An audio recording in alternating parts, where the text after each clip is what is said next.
Now, have you done an allergy test recently? Well, it seems an awful lot of us are doing them at home. So many, in fact, that an East Midlands firm involved in processing them is experiencing a huge surge in demand. Test Your Intolerance has seen its work double over the past 12 months and is now looking to expand its workforce. Our health correspondent Rob Sissons has more. Following on from the height of the pandemic, business has been booming for this allergy testing lab in Castle Donington.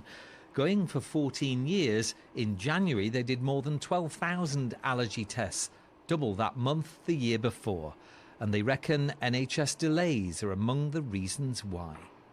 We've seen more people get interested in their health. I think the pressures on the NHS have encouraged people to take a more active role in understanding what's going on in their bodies. And I think the convenience of blood spot technology has helped.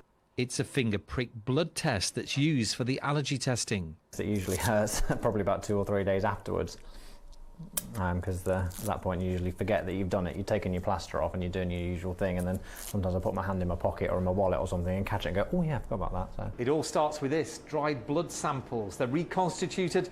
The results here in the lab take around 5 hours. They test for 38 allergens. A quarter of them foods. Here at least, egg, wheat and rye are the most common food allergies detected from people in the East Midlands. Pollen allergens are also looked for. One of the latest results is in. Yes, so we found some high allergic reactions to wheat, rice, soy.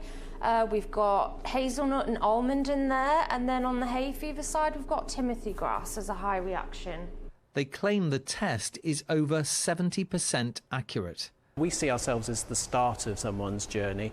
They get their tests, they then do the testing, the results then come through, and it helps them understand what allergens may be affecting their body, and then they can take a path either to medical consultation or to nutritional therapy or an elimination diet. Last year's turnover was up more than a quarter on the year before to £3.5 million, which they say should mean the 25-strong workforce will be steadily expanded. Rob Sissons, BBC East Midlands Today, Castle Donington.